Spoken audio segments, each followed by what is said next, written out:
할렐루야. 우리 이 시간 다 함께 자리 일어나셔서 함께 찬양함으로 나아가겠습니다.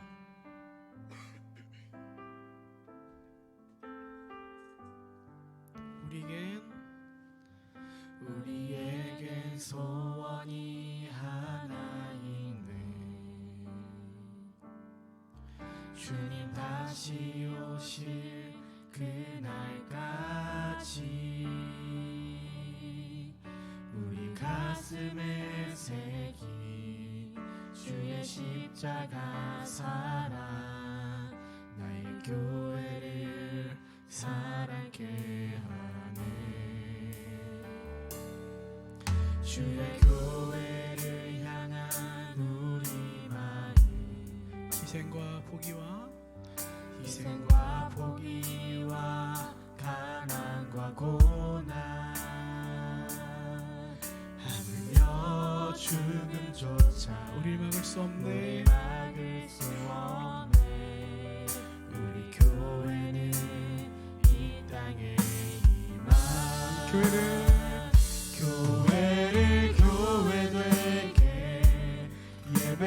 예배되게 우리 사용하소서. 진정한 부흥의 날 오늘 임하도록 우리 사용하소서.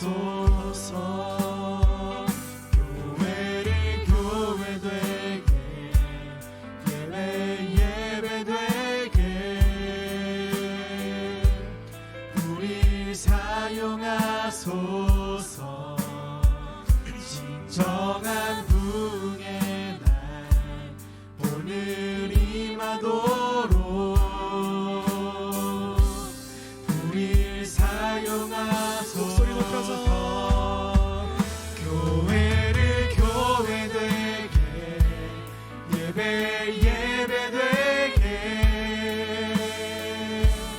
우리 사용하소서. 진정한 부흥의 날 오늘 임하도록 우리 사용하소서.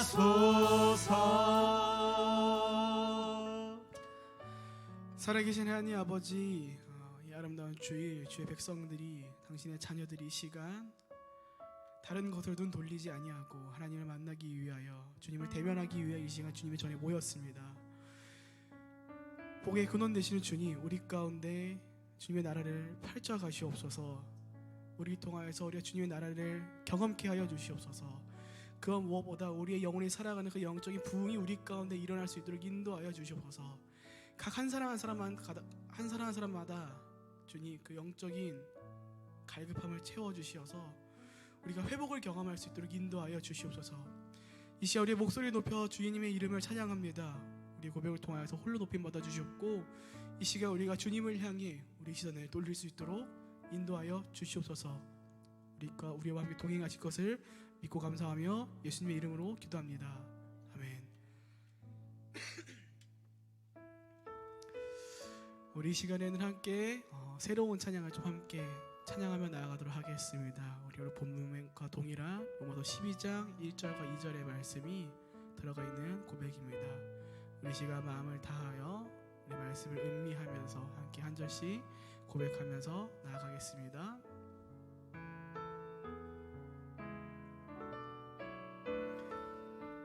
우리 함께 고백하겠습니다. 우리는 보게 되리, 우리는 보게 되리 하나님 나라 임하는 그날. 저는 자 없고 눈 먼 자 없으며 모든 눈물이 씻겨질 그날.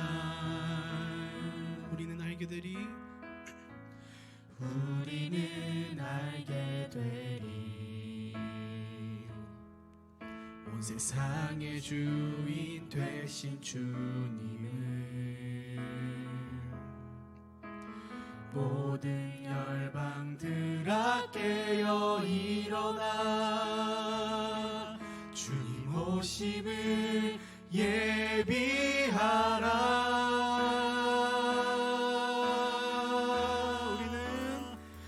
우리는 이 세대를 본받지 아니하고 오직 마음을 새롭게 하여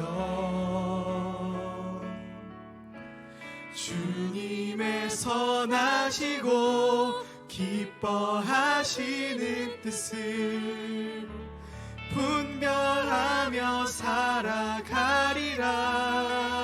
우리는 이 세대를 본받지 아니하고 오직 주님만 바라보면서 하나님의 나라를 힘써 이뤄가리라. 주의 영광 위하여.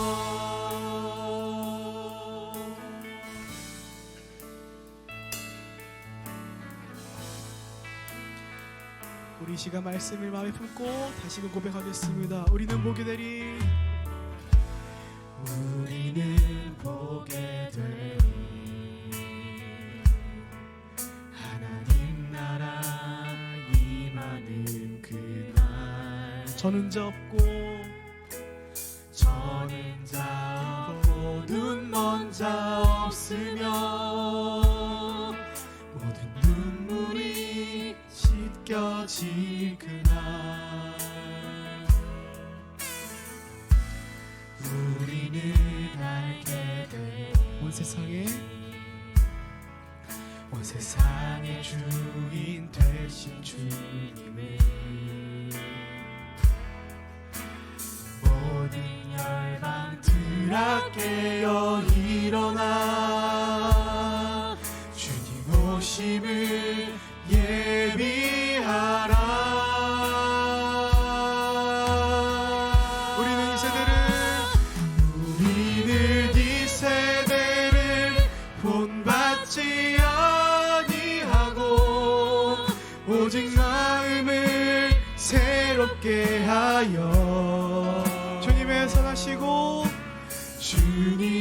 선하시고 기뻐하시는 뜻을 분별하며 살아가리라. 우리는 이 세대를 본받지 아니하고 오직 주님만 바라보면서 하나님의 나라를 힘써 이뤄가리라. 주의 영광 위하여. 우리는 이 세대를 본받지 아니하고 오직 마음을 새롭게 하여 주님의 선하시고 기뻐하시는 뜻을 분별하며 살아가리라. 우리는 이 세대를 본받지 아니하고 오직 주님만 바라보면서 하나님의 나라를 힘써 이뤄가리라. 우리 처음부터 고백하겠습니다. 우리는 보게 되리. 우리는 보게 되리. 하나님 나라 임하는 그날. 하나님 나라 임하는 그날. 저는 자 없고 눈 먼 자 없으며 우리의 모든 눈물이 씻겨질 그날. 우리는 알게 되리.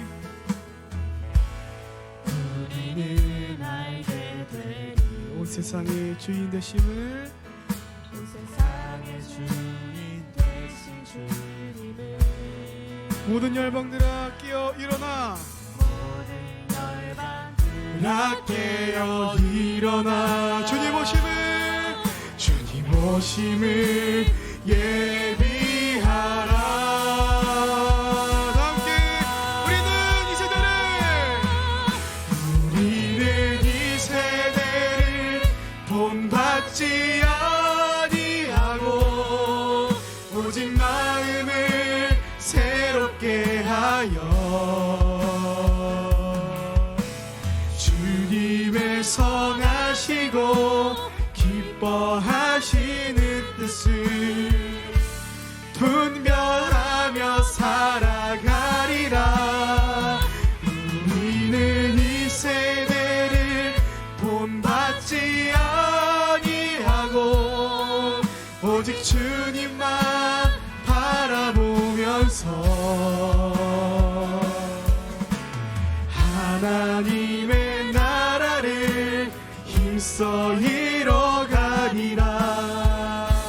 주의 영광. 다시 한번 우리는 이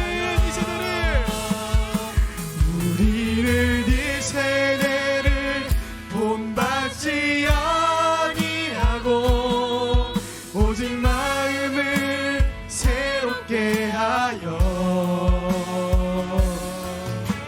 주님의 선하시고 기뻐하시는 뜻을 분별하며 살아가리라. 우리는 이 세대를 본받지 아니하고 오직 주님만 바라보면서 하나님의 나라를 힘써 이뤄가리라. 우리 이 시간 우리의 목소리로만 고백하겠습니다. 우리는 이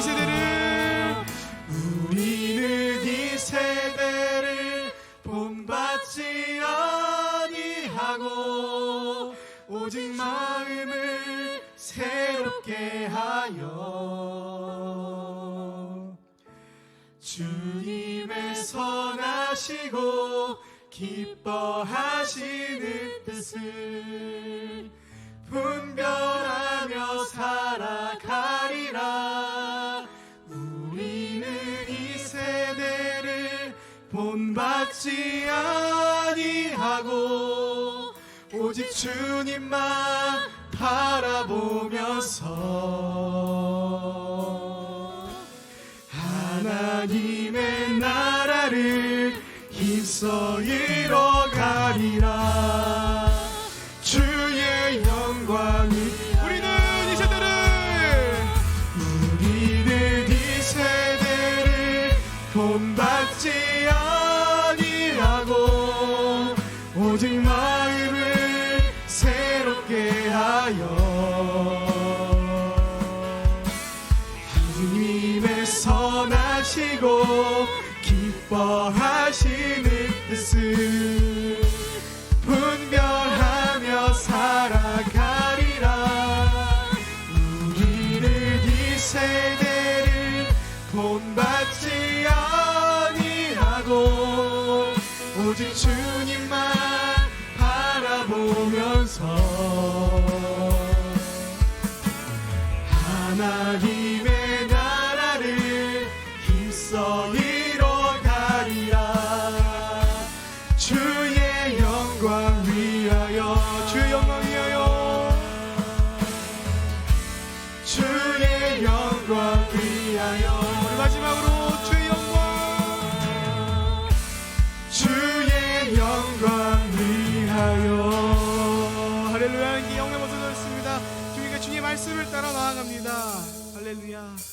우리 시간 죄송합니다. 우리 다 함께 자리에 앉아서 함께 찬양하며 나아가겠습니다.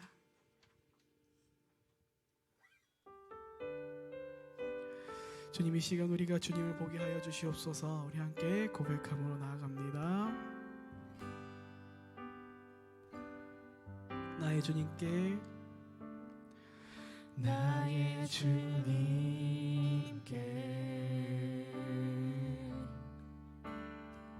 찬양 드리며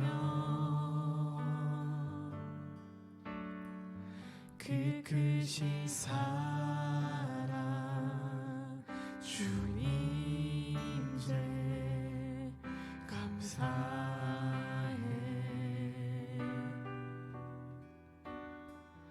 어둠 속에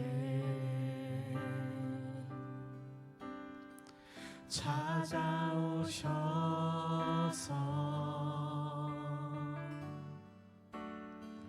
주님의 영광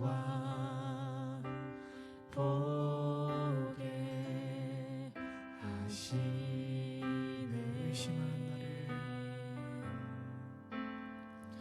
의심하는 나를 손 내밀어 잡아주시네. 두려움만 내려놓고 주 바라봅니다.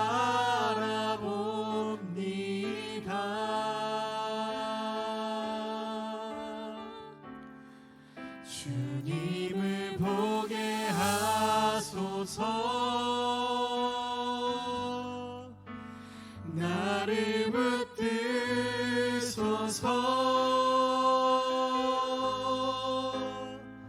내 뜻과 내 생각 내려놓고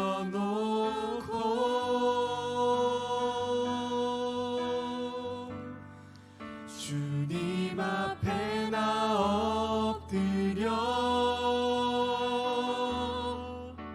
주의 음성 기다리니 나를 부르실 때 믿음으로 걸어가리.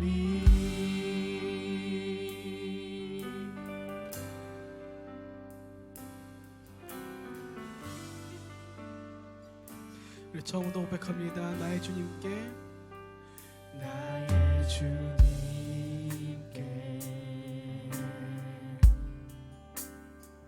찬양 드리며 주 크신 사랑 주님 제 감사해. 어둠 속에 어둠 속에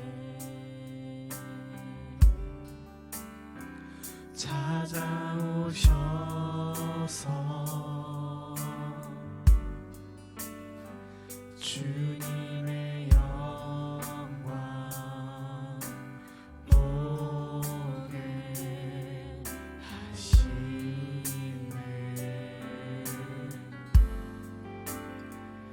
의심하는 나를 손 내밀어 잡아주시네. 두려움만 내려놓고 주 바라봅니다.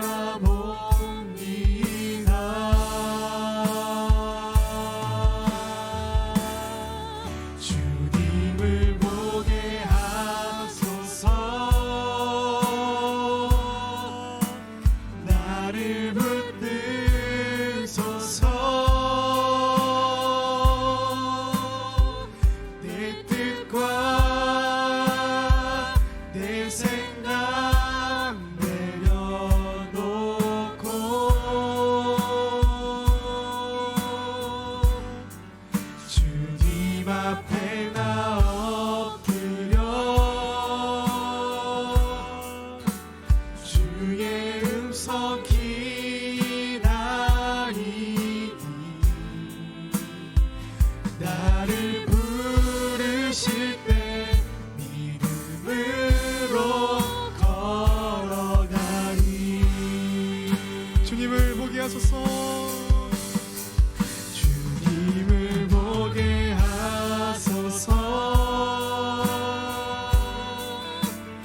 나를 붙드소서.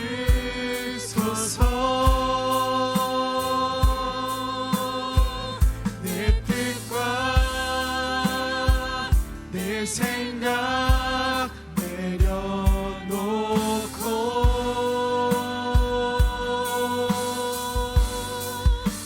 주님 앞에 나 엎드려 주의 음성 기다리니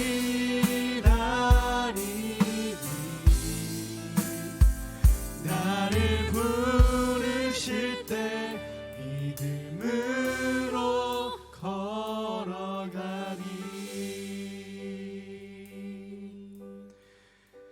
이 시간 함께 예배를 위해 기도하겠습니다. 기도할 때에 함께 고백하던 것처럼 주님, 우리가 이 시간 의심하고 있는 마음들, 하나님을 바라보지 못하게 하고 있는 마음들 다 내려놓고 우리의 은혜, 우리의 믿음의 주 되시는 주님만을 바라볼 수 있는 시간 될 수 있도록 인도하여 주시옵소서. 특별히 우리가 말씀을 통해 우리가 깨닫기를 소원합니다. 하나님, 우리 가운데 말씀해 주시어서 우리 삶 가운데 말씀을 담아내고 그 말씀을 따라 우리가 믿음으로, 은혜로 그 성경의 말씀을 가지고 살아갈 수 있는 자들이 될 수 있도록 인도하여 주시옵소서. 우리 이 시간 함께 예배를 위해 기도하도록 하겠습니다. 기도하시겠습니다. 예, 살아계신 하나님, 그렇습니다. 우리가 이 시간 주의 말씀을 따라, 주 음성을 따라 그 은혜를 갈구하며 간구하며 나아갑니다. 주 우리 가운데 은혜를 더하여 주시옵소서. 아버지,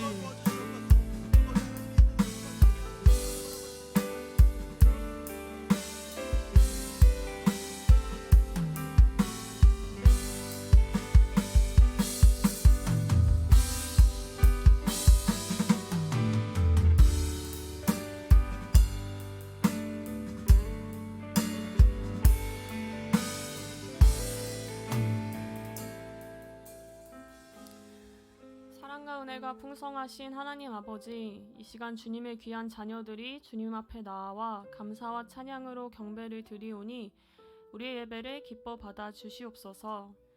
찬양받기 합당하신 하나님 아버지, 위대하신 주님, 모든 이름보다 높으신 주님께 이 모든 영광을 올려드립니다. 매일의 삶을 보호하시고 은혜를 허락하셔서 오늘도 주님 앞에 나와 예배할 수 있게 해주심에 감사드립니다. 그러나 우리는 연약한 믿음 가운데 하나님을 시험하고 하나님을 신뢰하지 못했음을 고백합니다. 우리의 삶의 모든 부분을 주관하시는 주님임에도 필요에 따라서만 주님을 취했음을 회개합니다. 우리의 슬픔과 문제를 주님께 드리며 기도할 뿐 아니라 기쁨과 영광 역시 주님이 허락하심을 겸손하게 고백하는 믿음 되기를 간절히 소망합니다. 흔들리는 마음 속에서도 작게나마 가지고 있는 하나님 아버지를 향한 믿음을 고백했을 때에 다시금 하나님의 은혜만이 우리의 힘과 능이 됨을 알 수 있는 지혜를 허락하여 주시옵소서. 믿음으로 사는 교회를 옥수동 성전으로 인도하시고 지금의 교회까지 인도하여 주신 하나님을 찬양합니다. 옮기는 과정 가운데, 정착함 가운데 우려와 걱정이 있었음에도 각 상황마다 필요를 채워주시고 은혜를 부어주심에 감사드립니다. 지금까지 우리를 인도해 주셨던 하나님께서 앞으로의 믿음으로 사는 교회를 보호하시고 지키시고 인도하실 것을 다시 한번 믿음으로 고백합니다. 하나님의 인도하심으로 세워진 교회의 여정을 따라감에 따라 각 한 사람의 믿음 또한 자라나게 하여 주시옵고, 교회를 향한 우리 개인을 향한 하나님의 뜻을 발견하는 은혜를 허락하여 주시옵소서. 특별히 담임 목사님의 영육에 강건함을 더하시사 맡은 바 사명을 끝까지 감당하게 하시고 늘 기도와 말씀으로 무장하게 하시고 겸손히 하나님의 뜻에 이끌려 살아가는 주님의 귀한 종 되게 하여 주시옵소서. 담임 목사님을 도와 교회의 사역에 힘쓰는 부목사님을 기억하여 주시고 그 속으로 하나님께서 다 아시오니 주님이 기뻐하시는 거룩한 종 되게 하여 주시옵소서. 또한 그 가정 가운데 크나큰 축복을 허락하여 주시옵소서. 교회를 위해 섬기는 모든 이들 가운데 하나님의 사랑과 은혜로서 늘 공급받게 하시고 하나님과 더욱 가까워질 수 있는 그런 시간 되게 하여 주시옵소서. 하나님, 우리를 흔드는 다양한 혼란 속에서도 하나님의 뜻과 방법을 분별하는 지혜를 구합니다. 이 세대를 본받지 아니하고 하나님의 세대가 되어 주님의 길을 따라 걸을 수 있기를 소망합니다. 언제나 선하신 계획 가운데 보호하여 주실 것을 믿음으로 고백하며 이 모든 말씀 우리 주 예수 그리스도의 이름으로 기도드렸습니다. 아멘. 할렐루야. 이 시간 다 함께 손을 뻗어서 우리 좌우 양옆 분들에게 축복하며 나아가겠습니다. 평화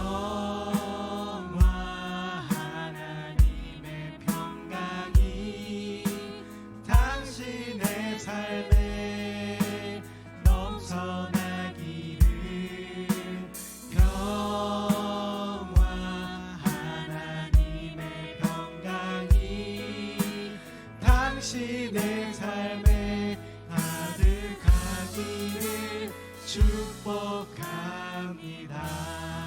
축복합니다.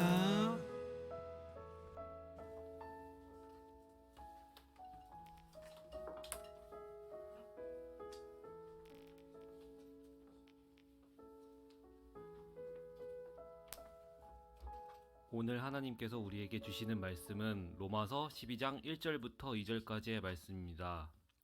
짧은 말씀이므로 함께 읽습니다. 그러므로 형제들아 내가 하나님의 모든 자비하심으로 너희를 권하노니 너희 몸을 하나님이 기뻐하시는 거룩한 산제물로 드리라. 이는 너희가 드릴 영적 예배니라. 너희는 이 세대를 본받지 말고 오직 마음을 새롭게 함으로 변화를 받아 하나님의 선하시고 기뻐하시고 온전하신 뜻이 무엇인지 분별하도록 하라. 아멘.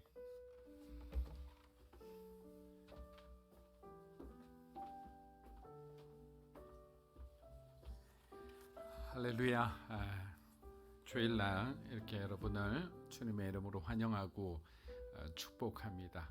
우리 좌우에 있는 분에게 주님은 항상 신실하십니다. 이렇게 한번 인사하겠습니다. 주님은 항상 신실하십니다.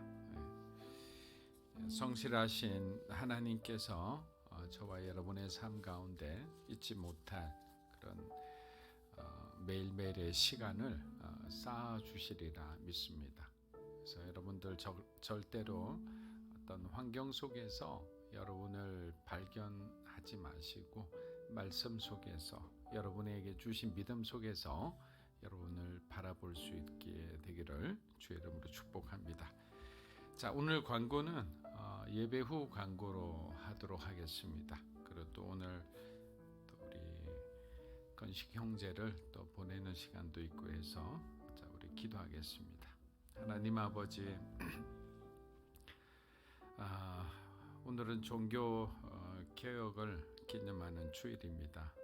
다시 한번 그 500년 전에 그 시절로 돌아가서 그 시간 진리를 사수하기 위해서 홀로 싸웠던 그런 개혁의 정신을 가진 양심 있는 목회자와 또 성도들을 또 생각해 봅니다. 우리의 삶이 안일하게 너무나 일상에 젖은 삶이 되지 않게 해주시고 성령으로 충만한 하나님의 그 공의가 이 땅에 펼쳐지는데 우리가 거룩한 통로로 쓰임받게 도와주시옵소서. 말씀을 듣는 자와 전하는 자 모두에게 은혜로 충만하게 채워주시기 원하며 예수님의 이름으로 기도합니다. 아멘. 자, 오늘은 고정된 생각으로부터의 자유란 제목으로 종교개혁 시대에 어떤 일이 일어났는지 또 우리는 그곳에서 무엇을 배울 수 있는지 우리가 함께 좀 나누도록 하겠습니다. 루터와 칼빈으로 대표되는 16세기 종교개혁은 어떤 역사적인 배경과 동시에 종교신학적인 배경을 가지고 있습니다. 역사적인 배경 가운데 종교개혁의 가장 큰 어떤 배경적 공헌을 한 것은 바로 르네상스 인문주의 운동이었어요. 르네상스는 문자적으로 부흥 또는 재발견이란 뜻으로 어떤 고전적 가르침과 가치를 다시 찾고 회복하자는 그런 운동입니다. 르네상스의 기초는 인문주의에 있는데 점점 인간 본연의 자세로 돌아가자는 인간성 회복 운동으로 전개되게 됩니다. 르네상스 운동은 그동안 집단 속에 있는 나 자신을 객관화시켜서 주체적 개인 의식을 갖게 했다는 점에서는 아주 높은 평가를 줄 수가 있습니다. 이로 인해서 하나님 앞에 집단으로 서는 것이 아니라 단독자로서 홀로 은혜롭고 의로우신 하나님을 경험하는 것이 가능해졌다는 거예요. 예전에는 그냥 교회라는 이름 안에서 자기의 어떤 정체성이 모호한 가운데 교회의 울타리 있으면 구원받는다고 생각을 했지만 이제는 믿음으로 내가 의로워질 때 하나님 앞에 구원받을 수 있다. 근데 그 구원은 한 사람 한 사람을 향한 구원이라는 사실을 깨닫게 되었다는 것입니다. 이러한 개인의 인식 변화는 결국 루터의 이신칭이 신학에도 큰 영향을 주게 됩니다. 하지만 중세 시대부터 이어져 온 생각하는 모든 것들이 하늘과 연결되어 있다는 이 신본주의적 수직적 사고방식이 무너지게 됩니다. 오히려 르네상서는 현실의 문제를 인간 스스로 해결하는 경향을 보이게 됩니다. 그래서 중세가 인간과 하나님의 연결이었다면 르네상스 시대는 사람과 사람을 연결하여 그들 스스로 세상을 변혁하려고 했던 거예요. 이러한 르네상스의 인간 중심적 사고방식은 자연이 인본주의라는 철학의 탄생에 큰 기여를 하게 됩니다. 회화론을 지은 알베르티 같은 사람은 이런 말을 했습니다. 인간이 재능과 미덕으로 이룩한 모든 일은 신성한 것으로 간주되어야 한다라고 했어요. 정말 신성모독적 발언이잖아요. 근데 이런 생각이 그 당시에는 만연했다. 그리고 당연하게 들려졌다라는 거예요. 하지만 무엇보다 종교적 배경이 되는 것은 우리 마음을 참으로 아프게 하는데 그것은 바로 교회의 타락입니다. 성직자의 타락이었습니다. 여기서 교회란 구교회인 가톨릭 교회와 교황과 사제를 의미합니다. 물론 이때까지만 해도 루터 역시 가톨릭 사제 신분이었습니다. 언젠가 루터가 로마를 방문한 적이 있습니다. 그래서 가톨릭 사제들의 뭔가 이렇게 가장 큰 소망이라면 로마를 방문하는 거예요. 로마의 바티칸에 그 로마의 가톨릭의 본부가 있기 때문이죠. 그러나 그의 기대와 달리 그가 보고 느낀 것은 가톨릭 교회의 경건함과 투철한 신앙심이 아니라 도덕적 윤리적으로 타락한 성직자들의 모습이었습니다. 당시 성직자들은 신앙심을 쌓기보다는 권력을 얻으려고 서로 간에 이전 투구를 하고 있었고 그리고 엄청난 부를 축제한 그런 사제들도 있었습니다. 우리가 예전에 구약 성경을 보아도 이스라엘이 타락했을 때 어디서부터 타락했냐면 레위인들의 타락에서 시작을 했거든요. 레위인들의 타락은 다른 말로 하면 예배의 타락이에요. 레위인들이 하나님을 제대로 모시지 않고 건성건성하면서 부인을 두기 시작했고 그 다음에 자기 나름대로 어떤 재산을 축적하기 시작했던 거죠. 레위인들의 타락은 예배의 타락이랬는데 예배가 타락하니까 그 다음에 무엇으로 이어졌냐면 가정 안에 가장의 타락으로 이어집니다. 가장이 타락하기 시작하니까 가장이 이방 여인을 데리고 오는 거예요. 그리고 소위 조강지처, 현모양처를 내쫓게 됩니다. 그렇게 되니까 이스라엘 자체가 혼혈적으로 변질될 뿐만 아니라 가정 자체가 무너져서 도덕적 윤리적 뿐만 아니라 이스라엘 전체의 근간이 흔들리게 된 거예요. 그러니까 하나님이 심판을 하시죠.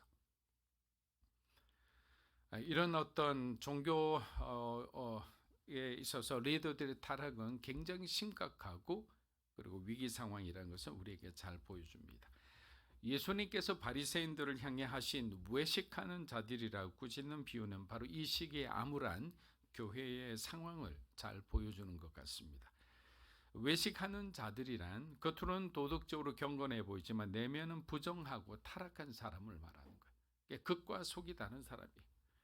이는 르네상스 시대 일부 교회 지도자들이 아주 고집스러운 권력 추구와 재산 축적에 몰두하면서도 가장 가난한 자들을 돕지 않은 그들의 위선적인 태도를 지적하는 것입니다.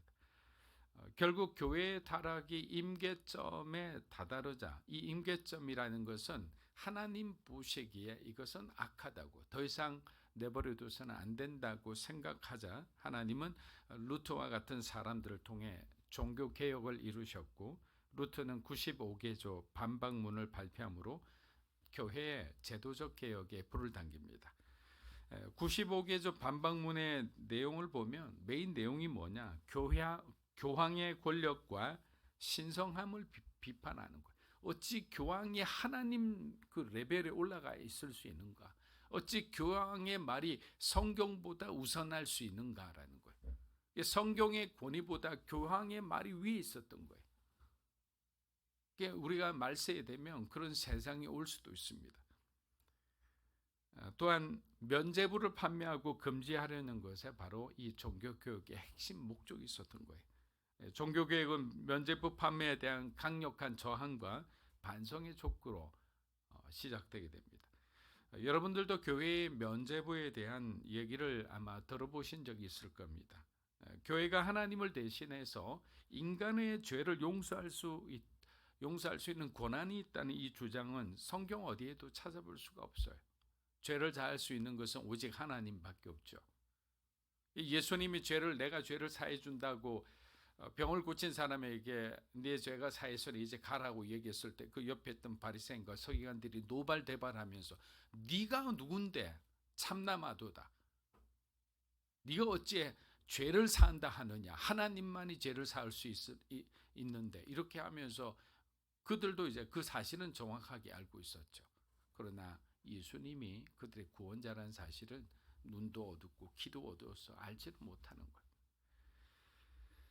성베드로 성당 얼마나 화려합니까? 아마 가보신 분도 있을 거예요. 유럽에 가면 꼭 성베드로 성당을 가보죠.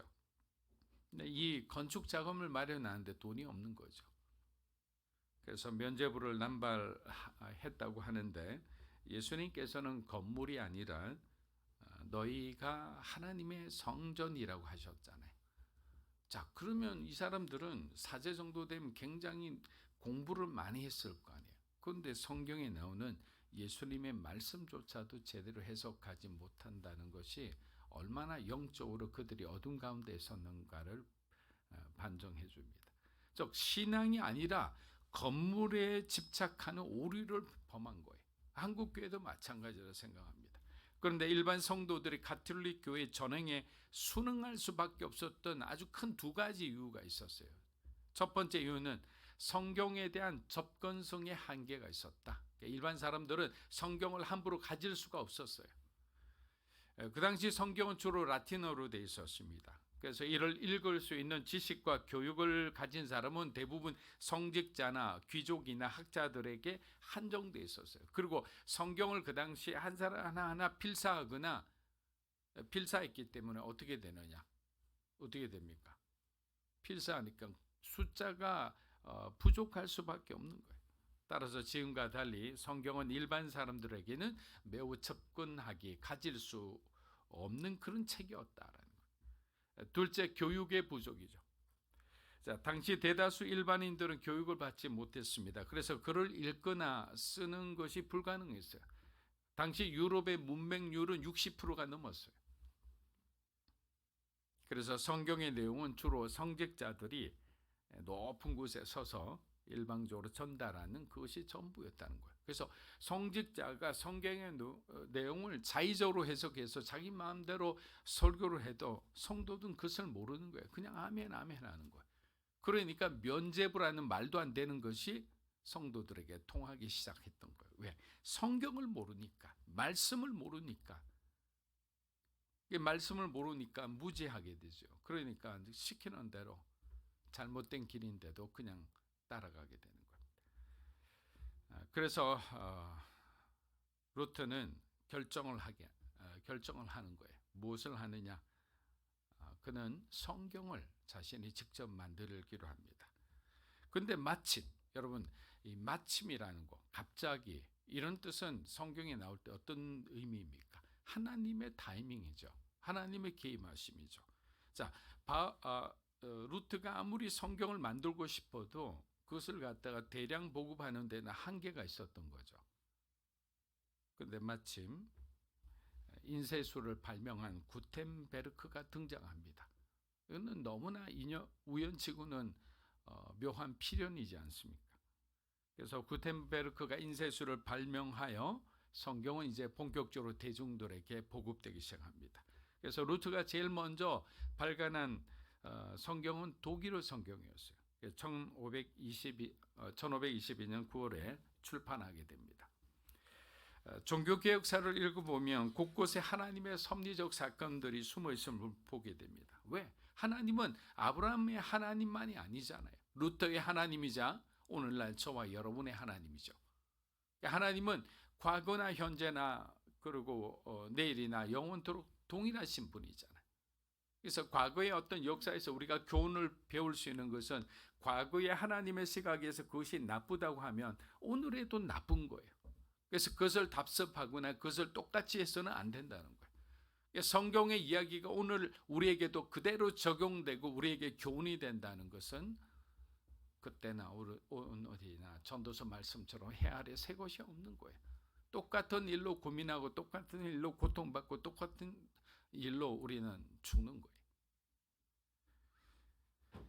루터는 성경을 교황 교리나 교황의 말보다 우선시하며 그것을 최종적인 권위로 세웁니다. 그는 교황이나 교회의 공의가 무효하지 않다고 주장합니다. 이것은 어떻게 보면 이 교황과 가톨릭을 향한 어마어마한 전쟁을 치른 거죠. 왜? 교황은 무효하다고 생각했던 게 그 당시의 생각이었어요. 왜? 하나님을 대리하는 사람이라는 존재였기 때문에. 무효하다는 거 오류가 없다는 거잖아요. 성경이 무효한 거죠. 오류가 없는 건데 교황이 오류가 없다. 그러면 이 자체가 이상하잖아요. 왜? 모든 인간은 죄인이잖아요. 죄의 본성을 가진 죄인인데 교황은 어디 하늘에서 뚝 떨어진 사람입니까?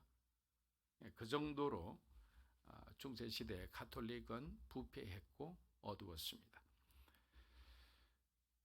우리는 때때로 신앙생활에서 가장 기본적인 것을 놓치기도 합니다. 다른 종교들은 죄악에 대해서 다루곤 합니다.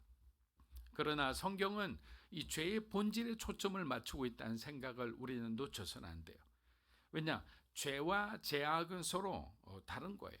죄의 본성을 지닌 사람들이 의해서 범해지는 나쁜 행동을 우리는 죄악이라는 거예요. 거짓말하고 살인하고 누군가를 속이고 이런 거 모두가 죄악들이죠. 오살드 챔버스는 죄가 단순히 잘못된 행동만을 의미하는 것이 아니라고 했습니다. 주님과 우리 사이에 근본적인 관계에 있어 파열이 되었다라는 거예요. 끊어졌다는 거예요. 문제가 생겼다. 즉 잘못된 행위만이 죄가 아니라 하나님으로부터 의도적으로 독립하려는 태도와 상태가 바로 죄라고 했습니다. 여러분 이것은 굉장히 우리가 모르던 사람에게 무서운 말이죠. 하나님으로부터 의도적으로 또 무의식 중에 독립하려는 그런 태도나 나의 상태가 죄라는 거예요. 성경은 예수 그리스도가 단순히 우리의 행위의 죄만을 위해서 이 땅에 오신 것이 아니라 아담에서 전해진 인간의 죄의 본성을 극복하러 그걸 갖다가 없이 하려고 이 땅에 오신 거예요. 그러나 사단은 어떻게 됩니까? 우리의 주목을 막 죄악에만 초점을 맞춰 우리의 관심을 본질적인 이 죄의 문제에서 떼게 하는 거예요.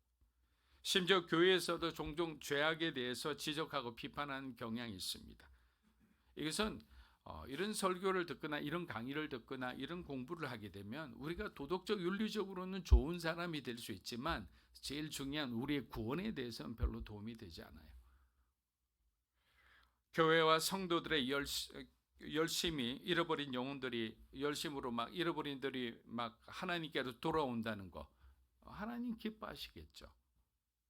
그러나 하나님은 우리가 하나님과 함께 그 일을 하기를 원하신다는 거예요. 여러분 아담과 하와가 하나님으로부터 독립적인 존재가 되고자 했을 때 결국 그들은 죄를 짓게 되었어요. 인간은 어느새 스스로 죄를 용서할 수 있는 권리를 만들어 하나님으로부터 독립적인 존재가 되기를 원했을 때 루터나 칼뱅이나 즈빙글리를 통하여 하나님은 교회를 엎어버렸어요. 새로운 교회가 탄생되게 하셨어요. 우리가 개신교를 뭐라 합니까? 영어로 프로테스탄트라잖아요. 프로테스트가 뭡니까? 저항이잖아요. 그래서 구교에 대해서 저항해서 새롭게 나온 교회를 프로테스탄트 교회라고 하는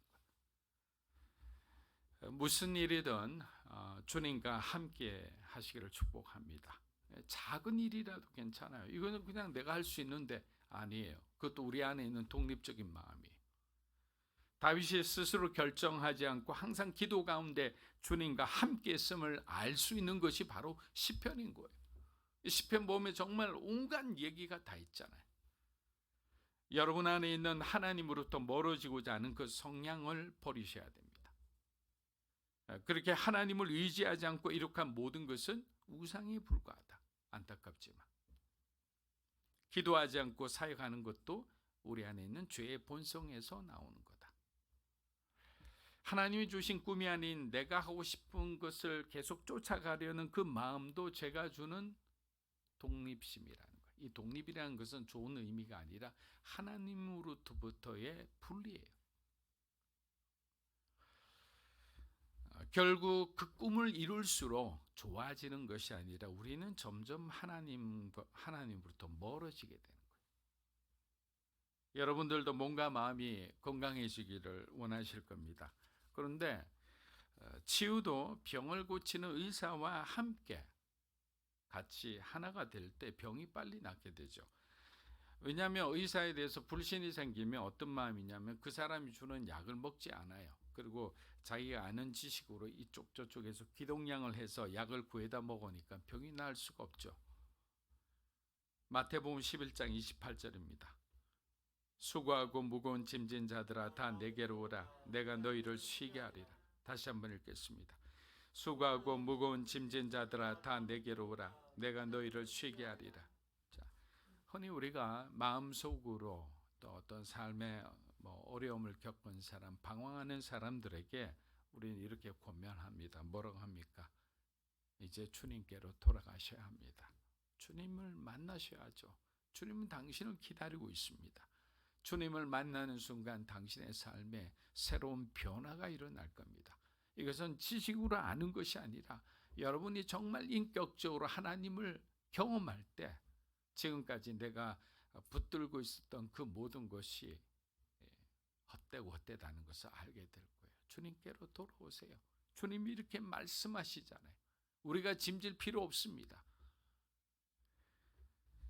그렇게 말하죠. 그런데 의외의 많은 사람들이 저도 그렇고 여러분도 그래요. 우리 안에 뭐가 있느냐. 그 모세가 바로 왕에게 얘기했을 때 10번의 재앙을 받으면서 어마어마한 이집트 애굽 땅에 피해가 있음에도 끝까지 버텼잖아요. 그것을 뭐라고 표현합니다. 완고함이라고 합니다. 우리 안에도 영적인 완고함이 있어요. 각자 다 있어요. 이 완고함은 결국에는 내게로 오라는 주님의 음성을 외면하게 된다는 거예요. 왜? 내가 버티는 거예요. 내 안에 있는 내 자아가 하나님 앞에 무릎 꿇고 주님을 만나야 되는데 내가 스스로 해결하겠다는 그 마음, 그 독립심 때문에 하나님 앞에 무릎 꿇지를 못하는 거예요. 여러분, 아픔이 켜켜이 쌓여있는 막 썬뿌리가 되어 있는 사람은 성령님께서 밖에서 문을 두드리는 거예요. 왜? 우리 상태를 다 아시니까 하나님은 전지하시잖아요. 그러니까 두들겨서 우리가 문을 열면 성령님께서 우리 안에 있는 그 아픔을 다 치료해 주시겠죠. 그런데 문을 열지를 않아요. 왜? 하나님은 인격적인 분이니까 우리가 문을 열지 않으면 절대로 우리 안에 있는 그 아픔과 상처와 쓴뿌리를 제거하지 못하시는 거예요.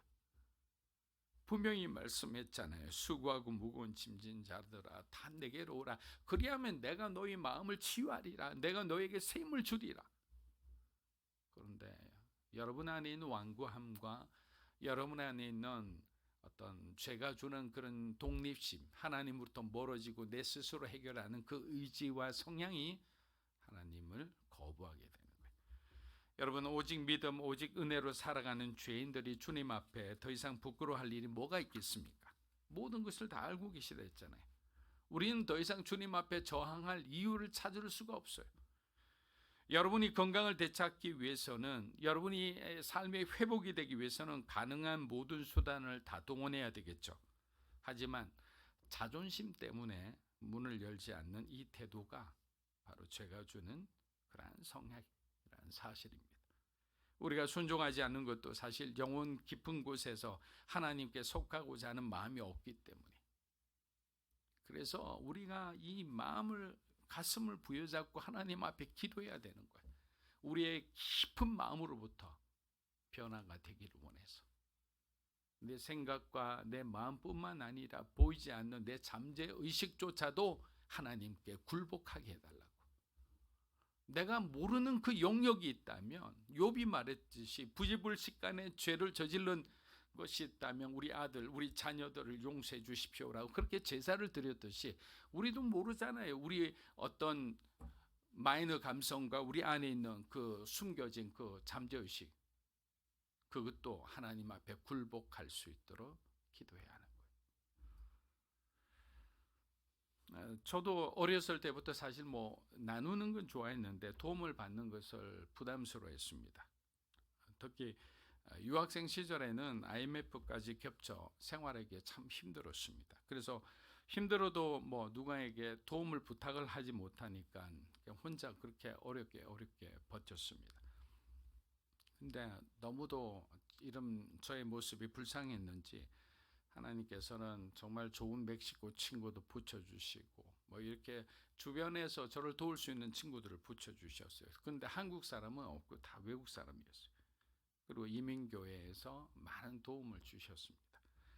그때 제가 섬기던 이민교회 목사님께서 제게 이렇게 말씀해 주셨어요. 전도사님, 잘 받을 수 있어야 잘 베풀 수 있습니다. 자존심은 나를 향한 하나님의 은혜를 막는 죄입니다. 잘 받으세요. 왜 자존심 때문에 받는 것을 그렇게 두려워하세요? 받으시고 베푸시면 되잖아요. 그리고 제가 처음에 유학을 딱 했을 때 달라스 공항에 내렸는데 아는 사람이 없잖아요. 그래서 누구를 통해서 A라는 분한테 부탁을 했어요. 그 A라는 전도사님이 공항에 나오기로 했는데 결론적으로는 D라는 어떤 한 유학생이 나왔어요. A에서 어떻게 D가 되죠? 그래서 A가 오기로 했는데 A가 갑자기 교회 일이 나니까 B한테 부탁했어요. 근데 B가 갑자기 또 일이 생겨 C한테 부탁했어요. C가 또 D가 되고 그 유학생이 나온 거예요. 그래서 저는 처음에 그 사진으로 본 그분이 안 계시고 한참 헤매다가 결국 만났죠. 그리고 난 이제 처음으로 그냥 캄캄한 밤에 이렇게 숙소까지 가는데 너무나 미안하잖아요. 밤 11시가 넘어서 12시 반이나 됐어요. 제 짐이 늦게 나와서. 그래서 너무 죄송하다고, 너무 고맙다고, 그러니까 똑같은 말을 하더라고요. 저도 처음 왔을 때 어떤 분이 저를 픽업해 주시면서 이런 말을 하셨어요. 너무 고맙다고 하니까 다음에 어떤 분이 픽업을 부탁하면 저처럼 이렇게 해주시면 된다고. 그래서 나왔다고 하는 거예요. 저도 그래서 한 몇 번 같이 친구들과 새로 오는 사람들을 이렇게 픽업하기도 했어요. 이런 거예요. 받으면 나눠주면 되는 거예요. 대갚으면 되는 거예요. 근데 받지를 못해요. 자존심이 있는 거예요. 근데 그거는 하나님이 원하시는 것이 아니라는 거예요. 그때부터 도움을 받고 도움을 주는데 자유하기 시작했습니다. 고정된 생각을 버리고 열린 마음으로 다가가니 새로운 세상이 보이는 거예요. 마태복음 11장 28절 우리 다시 한번 주님께 우리의 마음을 여는 마음으로 읽어보겠습니다. 수고하고 무거운 짐진 자들아 다 내게로 오라. 내가 너희를 쉬게 하리라. 자, 로마서 1절에서 12장 1절에서 2절 한번 읽어보겠습니다. 그러므로 형제들아 내가 하나님의 모든 자비하심으로 너희를 권하노니 너희 몸을 이는 너희가 드릴 영적 예배니라. 너희는 이 세대를 본받지 말고 오직 마음을 새롭게 함으로 변화를 받아 하나님의 선하시고 기뻐하시고 온전한 뜻이 무엇인지 분별하도록. 자, 바울은 그가 권면하고자 하는 사람들을 형제라 부릅니다. 로마서의 앞부분의 내용을 볼 때 로마 교회 내도 유대인과 이방인 간에 굉장히 긴장 관계가 있음을 바울은 이미 알고 있었습니다. 바울은 1장에서 11장까지 로마서 이것을 전체적으로 어떻게 표현했냐? 하나님의 자비하심으로 설명을 합니다. 이것은 실로 복음은 도저히 용서받을 수 없고 가치 없는 죄인들에게 주어지는 하나님의 자비라는 거예요. 하나님 아버지가 아들을 보내서 아들을 죽기까지 사랑하고 그들을 구원한 것이 바로 하나님의 자비와 사랑이 아니면 해석이 불가능하다. 자, 이곳에 계신 여러분들도 누가 그 악독한 죄인을 위해서 여러분의 자녀를 내놓을 수 있겠습니까? 불가능한 거예요. 우리는 하나님만이 하실 수 있는 거예요.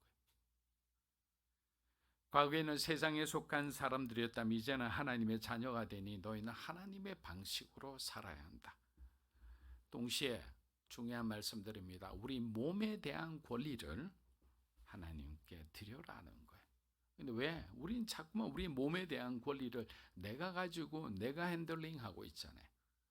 우리가 이 세대, 지금 우리가 살아가는 이 오염된 이 세대에서 거룩한 삶을 살기 위해서는 하나님 앞에 올바른 영적 예배를 드릴 수밖에 없죠.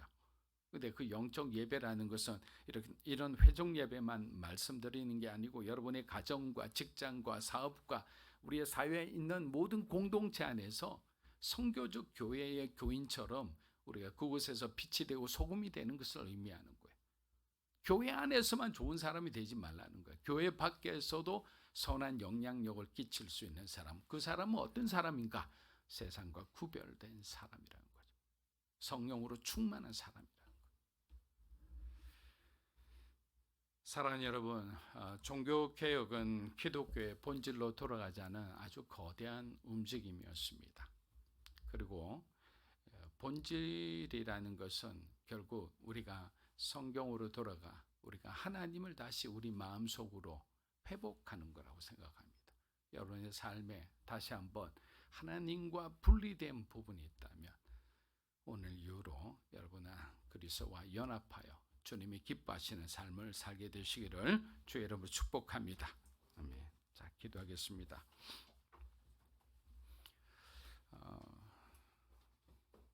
우리 안에 독립적인 성향이 있다는 것은 저는 참 좋은 어떤 기질 중에 하나라고 생각했습니다. 그러나 그것이 하나님과 멀어지게 되는 또 다른 그런 어떤 잘못된 생각이라는 것은 처음 알게 되었어요.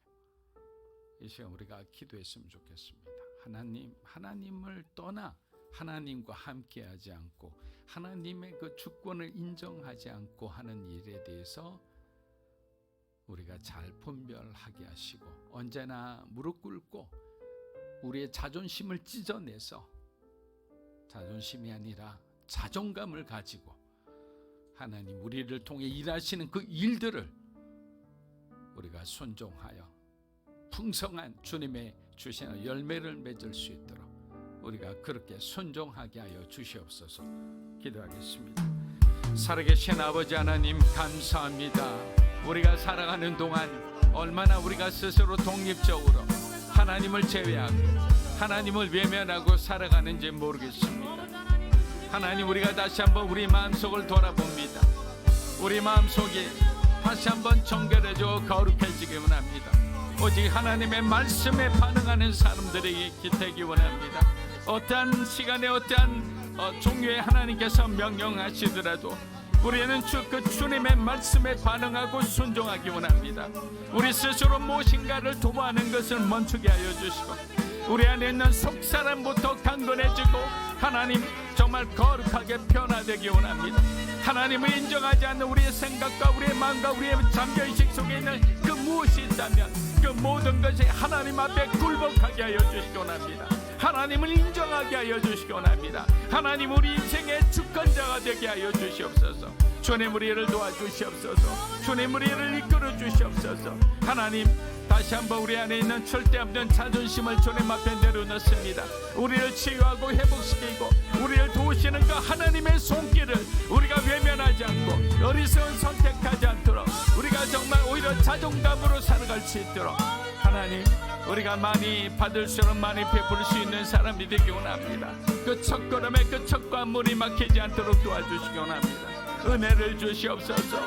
은혜를 주시옵소서. 하나님, 우리의 생각과 우리의 마음속에 있는 그 어둠이 모두 사라지게 하여 주시고 다시 한번 주님의 말씀 앞에 무릎 꿇고 하나님 앞에 은혜 받은 자로서의 삶을 살아가게 도와주시옵소서. 성령님 함께 하여 주시옵소서. 할렐루야, 할렐루야.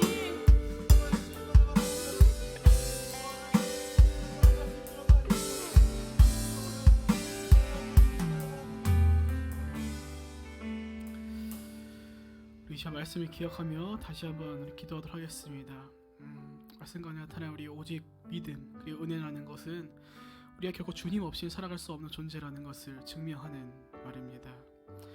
교황도 사람으로서 결코 무호하지 않음에 우리가 결코 믿음의 방향을 인간을 향하는 것이 아닌, 그리고 인간된 우리 자신을 향하는 것이 아닌 우리를 위해 자신의 아들을 내어주시고 하나님을 향하여 우리의 믿음을 돌릴 수 있도록, 그래야 해서 우리가 오늘 본문의 말씀과 같이 이 세대를 본받지 아니하는 하나님 기뻐하시는 삶을 살아갈 수 있도록 주님 우리의 믿음의 중심을 다시 한번 붙잡습니다. 우리 가운데 인간을 향한 그 믿음을 내려놓고 온전하게 우리가 세상의 행위가 아닌 우리 하나님의 자녀로서 합당한 삶을 살아갈 수 있는 우리의 삶이 될 수 있도록 인도하여 주시옵소서. 우리 이 시간 우리 자신의 믿음을 바라보며 하나님께 올려드리며 기도하도록 하겠습니다. 기도하시겠습니다. 살아계신 하나님, 그렇습니다. 주님, 우리가 결코 우리의 믿음이 하나님을 벗어나 다른 것을 믿을 수 없음을 이 시간 고백하며 나아가니 하나님, 우리가 오직 믿음, 오직 은혜를 외치며 우리의 주 되시는 예수 그리스도만 향하여 바라보며 그 믿음을 붙잡고 살아갈 수 있는 하나님, 우리 영적 예배를 드리고 우리 삶을 드리는 하나님의 백성들이 될 수 있도록, 하나님의 자녀들이 될 수 있도록 인도하여 주시옵소서. 하나님, 결코 인간의 믿음의 대상이 아닙니다. 하나님, 교황조차도 결코 하나님 모호하지 않았으며 하나님, 우리가 인간을 향한 우리의 믿음이 있다면, 우리 자신을 향한 우리의 믿음이 있다면 이 시간 내려놓게 하여 주시옵소서. 하나님, 우리가 결코 하나님을 떠나 독립하였을 때 살아갈 수 없는 존재임을 우리가 인정하고 이 시간 다시 한번 주께 돌아가기 원하니 우리가 믿음으로 다시 우리 믿음을 다시 한번 붙잡고 하나님께 붙어 있어 하나님, 주님과 함께 동행하며 그 형통한 인생을 살아갈 수 있도록 우리 영혼이 부흥케 하는, 우리 영혼이 살아가는 그 인생들을 다시 한번 살아갈 수 있도록 우리 믿음을 붙잡아 주시고 오히려 손잡고 함께 동행하여 주셔서 각 한 사람 한 사람마다 필요한 믿음의 분량들이 있을 것입니다. 주님, 우리 붙잡아 주시옵고 하나님, 우리가 분량에 따라서 주신 우리 가운데 허락하신 그 은사를 가지고 그네들을 붙잡고 우리가 삶을 살아갈 수 있도록 교회 안과 밖에서 균형 있는 그 믿음의 삶을 살아갈 수 있도록 우리 교회 이름과 같이 믿음으로 살아가는 것이 무엇인지 우리가 이 땅 가운데 선보여 갈 수 있도록 인도하여 주시소. 온전하게 예수 그리스도 믿는 믿음의 자들이 하는 사람들이 얼마나 행복하고 기쁨의 삶인지를 우리의 이 땅 가운데 선보여 갈 수 있도록 인도하여 주시옵소서. 아버지,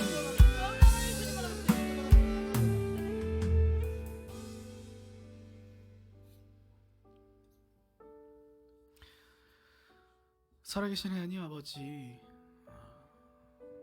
종교개혁을 기념하고 돌아보는 이 주일 우리가 다시 한번 다짐하고 기도하는 것은 우리가 스스로 하나님을 바라볼 수 있다라고 여겼던 우리 자신을 향한 자신만만한 믿음들을 내려놓게 하고 우리가 결코 주님을 믿는 믿음이 없이는, 주님께서 우리 가운데 허락하시는 은혜가 없이는 살아갈 수 없음을 인정하고 우리가 오직 주님과 동행하며 살아가야 하는 존재라는 것을 다시 한번 돌아보고 다짐하는 우리 인생 되길 소원합니다. 주님, 결코 우리를 스스로 독립시키지 않게 하여 주시옵소서. 주님과 동행함으로 인간을 바라보며 인간 되는 우리 자신을 믿는 믿음을 내려놓게 하여 주셔서 오직 믿음을, 오직 은혜만을 간구하며 우리 가운데 말씀하신 그 말씀을 따라 그 말씀을 삶에 녹여 살아가는 우리 각 한 사람들이 될 수 있도록 인도하여 주시옵소서. 그리하여 우리가 세상 가운데 이 세대를 본받지 아니하고 마음을 새롭게 함으로 교회 안과 밖에서 우리 삶을 다하여 영적인 예배를 드리는 삶이 어떠한 삶인지를 시대 가운데 선보여 갈 수 있는 자들이 될 수 있도록 인도해 주셔서 우리 통하여 선보여가는 하나님의 살아계심을 우리의 이웃들에게, 우리의 가족들에게, 우리가 기도하고 있는 자들 가운데 나타내어 갈 수 있도록 인도해 주시옵소서. 주님, 그 귀한 종교개혁의 시간들이 있었기에 우리가 이 시간 오직 믿음으로 구원받음을 누리며 살아가는 줄로 믿습니다. 우리가 흔들리지 않는 믿음을 더해 주시어서 우리가 오직 주님을 믿는, 예수 그리스도를 믿는 믿음으로 우리 가운데 허락하신 그 은혜를 가지고 하루하루를 살아갈 수 있는 귀한 주님의 백성들이 될 수 있도록, 사랑받는 하나님의 자녀들이 될 수 있도록 인도해 주시옵소서. 그렇게 우리 가운데 동행하시고 은혜를 더해 주실 것 믿고 감사하며 살아계신 예수님의 이름으로 기도합니다. 아멘. 다 함께 자리에 일어나셔서 봉헌하겠습니다. 주님 내가 여기 있사오니 나를 보내소서. 나의 맘 나의 몸 주께 드리오니 주 받으옵소서. 주님 내가 여기 있사오니 나를 써주소서. 가진 것 모두 다 주께 드리오니 주 받으옵소서.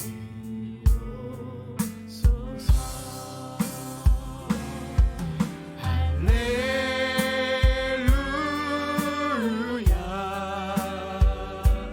할렐루야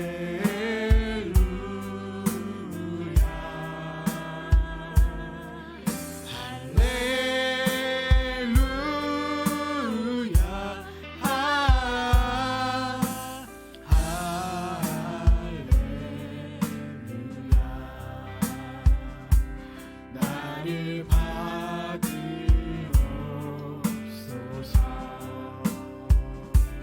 나를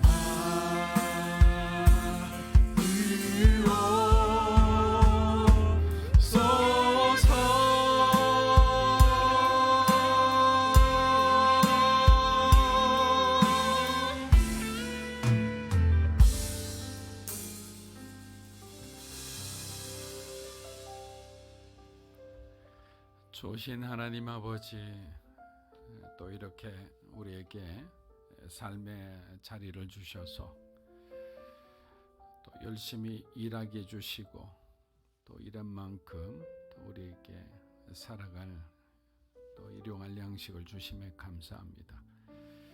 하나님이 우리에게 주신 은혜가 감사하여 또 11조로 또 감사한금으로 성경금으로 이렇게 각각 구별하여 드리는 우리 사랑하는 성도들의 삶을 축복하여 주시고 또 그곳에서 뒤지지 않고 항상 열심히 성실히 사랑받고 인정받는 우리 성도들 되게 축복하여 주시옵소서. 또 여전히 여러 가지 환경 가운데서 또 새로운 일을 도모하고 기도하고 있기에 또 하나님 앞에 넉넉히 감사하지 못하는 성도들도 하나님께서 그 기회를 더욱더 활짝 열어주시고 주님의 은혜로 열심히 더 일해서 세상 가운데 빛이 되고 소금이 되게 축복하여 주시옵소서. 이 예물을 통해서 하나님 나라가 확장되게 하시고 많은 사람이 예수 믿게 축복하여 주시옵소서.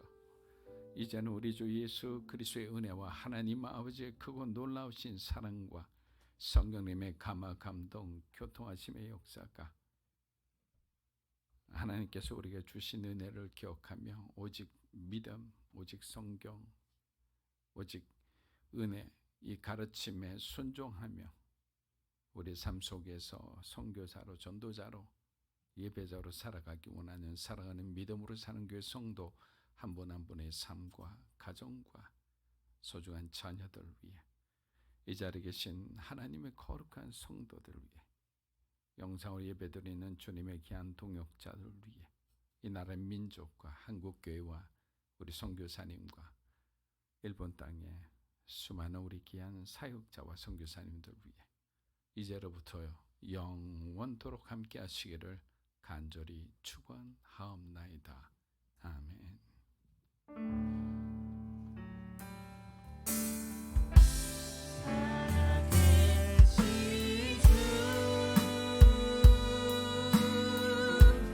나의 참된 소망 걱정 근심 전혀 없네.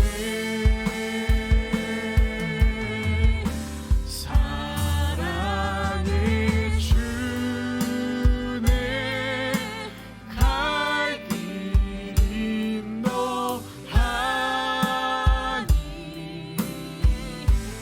내 모든 삶의 기쁨 늘 충만하네.